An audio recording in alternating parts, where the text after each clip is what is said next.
അസ്സലാമലൈക്കും. പുതിയ വീഡിയോയിലേക്ക് എല്ലാവർക്കും സ്വാഗതം. വീഡിയോ ഇഷ്ടപ്പെട്ട ലൈക്ക് ചെയ്യുക, ചാനൽ സബ് ചെയ്യാത്തവർ സബ് ചെയ്യുക. ഒരു വീഡിയോയിലേക്ക് സ്വാഗതം. അപ്പോൾ ഇന്നലത്തെ എൻ്റെ ഒരു ലൈവ് കണ്ടവർക്കാണെങ്കിൽ എല്ലാവർക്കും അറിയാം, എല്ലാവരും ചോദിക്കുന്നുണ്ടായിരുന്നു എന്താ മോളെ എന്താ പറ്റിയത്, എന്തിനാണ് വിഷമിക്കുന്നതെന്നൊക്കെ ചോദിച്ചിട്ട് ഒരുപാട് പേര് എനിക്ക് കമൻറ്റ് ഇട്ടു. വിഷമിക്കേണ്ട അങ്ങനെ എങ്ങനെയാണെന്നൊക്കെ പറഞ്ഞിട്ട് ഒരുപാട് പേര് കമൻറ്റ് ഇട്ടു. അപ്പോൾ അതിൻ്റെ കാരണം എന്താണെന്ന് നിങ്ങൾക്ക് എല്ലാവർക്കും അറിയാം. എൻ്റെ ചാനലിൽ ഞാൻ കഴിഞ്ഞ ദിവസം നമ്മുടെ കേരളത്തിൽ തന്നെ നമ്പർ 1 ഒരു പെൺവാണിഭക്കാരിയായ ഒരു സ്ത്രീയെക്കുറിച്ചൊരു വീഡിയോ ഇട്ടിട്ടുണ്ടായിരുന്നു. സത്യം പറഞ്ഞു കഴിഞ്ഞാൽ എനിക്ക് എന്താ പറയുക, എനിക്ക് തോന്നിയ കാര്യം, അതായത് ഞാൻ പറഞ്ഞതിൽ യാതൊരുവിധ തെറ്റുമില്ല. കറക്റ്റ് ഓൺലൈനായിട്ട് പെൺവാണിഭം നടത്തിക്കൊണ്ടിരിക്കുന്ന ഒരു നമ്പർ 1 തരികിട പിഴച്ചൊരു സ്ത്രീയാണ്. ആ ഒരു സ്ത്രീ മുസ്ലിം വിഭാഗത്തിൽ നിന്നാണ് വന്നിരിക്കുന്നത്. ആ ഒരു മതത്തിന് തന്നെ നാണക്കേട് ഉണ്ടാക്കുന്ന ഒരു സ്ത്രീയാണ്. ഹലോ ചേച്ചി, മുസ്ലിമിന് എന്ത് നാണക്കേട്? നിഷാന്റെ വീഡിയോ കൂടെ പറയുന്നുണ്ട് നിഷാന മുസ്ലിം അല്ല, നിഷാന മുസ്ലിമും അല്ല ഹിന്ദുവും അല്ല. ഓൾക്കൊരു മനുഷ്യനായിട്ട് ജീവിക്കാനാണ് ഓൾക്ക് ആഗ്രഹം. അത് ഓളെ വീഡിയോയിൽ പറയണ്ടല്ലോ, അത് നിങ്ങൾ കേട്ടിട്ടില്ല? എന്നാൽ പിന്നെ വീഡിയോ പോയി നോക്കി.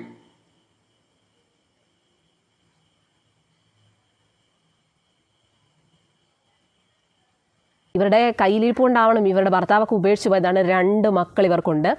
ആണിനാണും പെണ്ണിന് പെണ്ണുമായിട്ട് ഇവർക്ക് 2 മക്കളുണ്ട്. അപ്പോൾ ഇവർ ചെയ്തുകൊണ്ടിരിക്കുന്ന പരിപാടി എന്ന് പറയുന്നത് ഓൺലൈൻ, അതായത് യൂട്യൂബിൽ ഇവർക്ക് 2-3 ചാനലുകളുണ്ട്.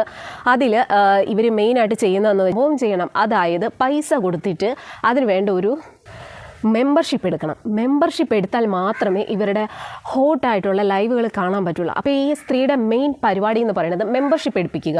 ആണുങ്ങളെ കൊണ്ട് മെമ്പർഷിപ്പ് എടുപ്പിക്കുന്നു. എന്നിട്ട് രാത്രി 1 മണി മുതൽ വെളുപ്പിന് 5 മണി വരെയാണ് ഇവരുടെ ഹോട്ട് ലൈവ് നടക്കുന്നത്. അപ്പോൾ ഈ മെമ്പർഷിപ്പ് എടുക്കുന്നത് പല റേറ്റാണ്, അതായത് റേറ്റ് കൂടുന്നതനുസരിച്ച് ചേച്ചി പറഞ്ഞത് ശരിയാണ്. നിഷാനക്ക് ആണിനാണും പെണ്ണിന് പെണ്ണായിട്ടും 2 മക്കളുണ്ട്. ഈ 2 മക്കളെ ചേച്ചി നോക്കൂ. ചേച്ചിക്ക് നോക്കാൻ പറ്റുമോ? മാക്സിമം 1 മണിക്കൂർ നോക്കാൻ പറ്റുമോ? ഇല്ല, കഴിയൂല. പിന്നെ ചേച്ചി പറയുന്നുണ്ട് നിഷാനക്ക് 3 യൂട്യൂബ് ചാനലുണ്ട്. ഞാൻ ചേച്ചി തുടങ്ങിയേക്കും 4 നിഷാനക്ക് 3 യൂട്യൂബ് ചാനലുണ്ട് വെച്ചിട്ട് അതിന് അസൂയപ്പെട്ട കാര്യമില്ല.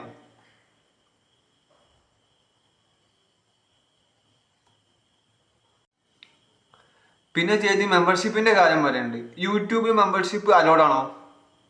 ആണോ അല്ലേ? ആണ് അല്ലേ?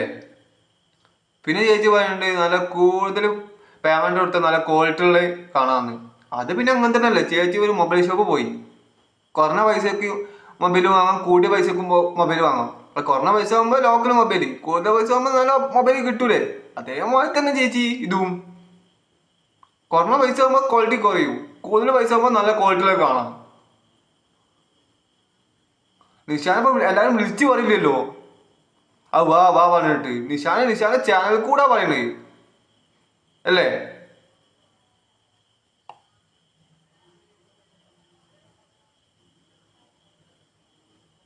കൂടും.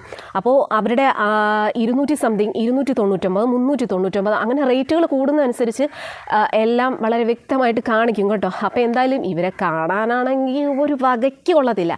സത്യം പറഞ്ഞാൽ ഇവരുടെ വീഡിയോ കാണുന്നത് എന്താ പറയുക, ശരിക്കും അവരുടെ വീഡിയോസ് കാണുന്നവരെ കുറിച്ച് എനിക്ക് പറയാനുള്ള, ആ ആണുങ്ങളെക്കുറിച്ച് എനിക്ക് പറയാനുള്ളത്, ഈ ലോകത്തിലെ ഏറ്റവും വലിയ ദരിദ്രനാണ് നിങ്ങൾ. അവളുടെ മെമ്പർഷിപ്പ് പോയിട്ട് ഇത്രയും പൈസ മുടക്കി കാണുന്ന നിങ്ങൾ ഏറ്റവും വലിയ ദരിദ്രന്മാരാണെന്നാണ് എനിക്ക് പറയാനുള്ളത്. ചേച്ചി എങ്ങനെ പറയാ ദാരിദ്ര്യം? ചേച്ചിന്റെ വീഡിയോ കാണുന്നവർ ചേച്ചിന്റെ വീഡിയോ കാണും, നിഷാന്റെ വീഡിയോ കാണുന്നവർ നിഷാന്റെ വീഡിയോ കാണും. ചേച്ചിക്ക് ഇപ്പോൾ ഒരു പനി വന്നു, അതിപ്പോൾ ചേച്ചിക്ക് വന്ന് വിചാരിച്ചിട്ട് ഇപ്പോൾ നാട്ടുകാർക്ക് വരട്ടേന്നാണ് ചേച്ചി വിചാരിക്കുക? അങ്ങനെ വിചാരിക്കുക. ചേച്ചിക്ക് വന്നാൽ അത് നാട്ടുകാർക്ക് വരാതിരിക്കട്ടെ എന്നാണ് ചേച്ചി വിചാരിക്കേണ്ടത്. പിന്നെ നിഷാന ഹോട്ട് ലൈവ് ചെയ്യുന്നത് അത് ചേച്ചി മനസ്സിലാക്കാൻ, നിഷാന്റെ കുട്ടികളെ നോക്കാൻ വേണ്ടിയിട്ടാണ് നിഷാൻ അങ്ങനത്തെ ലൈവ് ചെയ്യുന്നത്. അത് ചേച്ചി മനസ്സിലാക്കുക.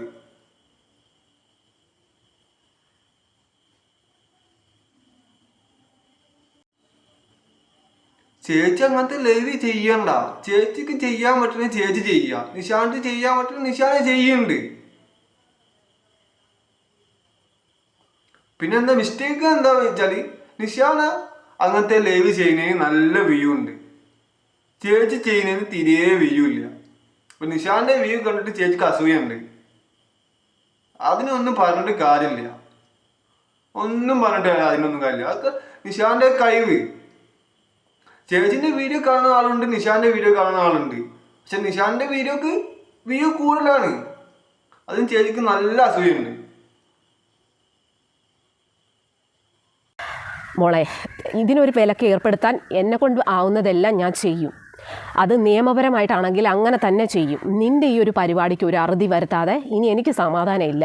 ഇപ്പം എൻ്റെ ഈ ചാനലിൽ പോയാലും അടുത്ത ചാനൽ ഞാൻ തുടങ്ങിയിട്ട് നിനക്കിട്ടുള്ള പണി ഞാൻ തന്നിരിക്കും. കാരണം നീ ഇത്രയും വലിയ തെറ്റും നെറുകേടും നീ ചെയ്തിട്ടും നീ അത് ചേച്ചി നിയമപരമായിട്ട് എന്നെ പോയിക്കോ, നിഷാനക്ക് ഒരു കുഴപ്പമില്ല. എന്തായാലും ചേച്ചി ഇതും കൂടി അറിഞ്ഞോ. വിക്കി തങ്ക് പറഞ്ഞ ഒരാളുണ്ട്, ഒരു യൂട്യൂബറാണ്. ഓനക്ക് വണ്ടി എന്തോ മോഡിഫൈ ചെയ്തിട്ട് ഹൈക്കോടതി യൂട്യൂബിക്ക് കത്തയച്ച്. യൂട്യൂബ് എന്താ പറഞ്ഞേ, നിങ്ങളെ ലോ ആയിട്ട് പോവുക, ഒരു വണ്ടീനെ മോഡിഫൈ ചെയ്ത് വെച്ചിട്ട് നമുക്ക് ചാനലൊന്നും ടെർമിനേറ്റ് ചെയ്യാൻ പറ്റില്ലാന്ന്. അതുപോലെ തന്നെ സഞ്ജുവിൻ്റെക്ക് ഇഷ്യൂ, ഹൈക്കോടതി യൂട്യൂബ് കത്തയച്ച് സഞ്ജുവിൻ്റെ ചാനൽ ടെർമിനേറ്റ് ചെയ്യാൻ വേണ്ടിയിട്ട്. സ്പോട്ടിൽ യൂട്യൂബ് പറഞ്ഞ് നിങ്ങൾ ലോ ആയിട്ട് പോകാൻ പറഞ്ഞ് പോയി. മനസ്സിലായോ?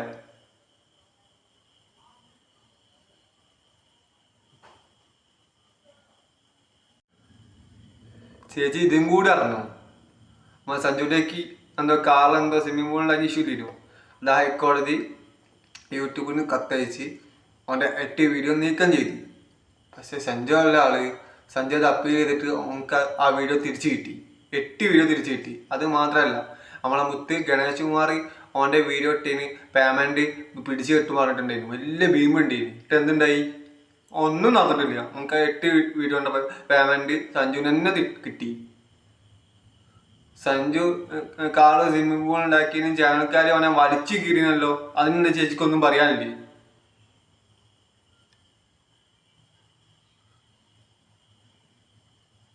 നിങ്ങൾ എത്ര നാൾ ജീവിക്കും? നിങ്ങൾ ചാകാൻ പോകുന്നുണ്ടല്ലോ, നിങ്ങൾ നരകിച്ച് പുഴുവരിച്ചാണ് നിങ്ങൾ ചാകാൻ പോകുന്നത്. നിങ്ങൾ ഓർത്തോ? നിങ്ങളുടെ മക്കൾ പോലും നിങ്ങളെ തിരിഞ്ഞു നോക്കത്തില്ല. അത് നീ ഓർത്തോ? ഞാൻ ഇന്നലെ നിൻ്റെ അടുത്ത് കാല് പിടിച്ച് വന്നപ്പോൾ നീ മര്യാദ ഉള്ളവളായിരുന്നെങ്കിൽ നീ എനിക്കൊരു എന്താ പറയുക, ഒരു സൗമ്യതയായിട്ടുള്ളൊരു വാക്ക് നീ പറഞ്ഞാൽ മതിയായിരുന്നു. അപ്പം നീ എന്നെ ഒരുപാട് ഇതാക്കി. എടി, നിനക്ക് എന്ത് യോഗ്യതയുള്ളത്? നിന്നെക്കുറിച്ച് എത്രയോ യൂട്യൂബേഴ്സ് വീഡിയോ ചെയ്യുന്നടി, നിൻ്റെ ഈ വൃത്തികെട്ട പരിപാടികൾ. ചേച്ചിക്ക് മാത്രമല്ല സ്ട്രൈക്ക് തന്നത്, അതിലോഗിനും കൊടുത്തിട്ടുണ്ട്, ഇസ്മി കൈസിനും കൊടുത്തിട്ടുണ്ട്. അതിലോഗ് വിളിച്ചിട്ട് സോൾവ് ചെയ്ത്, കൈസ് പിന്നെ കൗണ്ടർ കൊടുത്ത്. ചേച്ചി പോയി ചോദിച്ച് ചേച്ചിക്ക് എന്താ മാറ്റി തരാത്തതെന്ന് എനിക്കറിയില്ല. എന്താണെന്ന് എനിക്കറിയില്ല.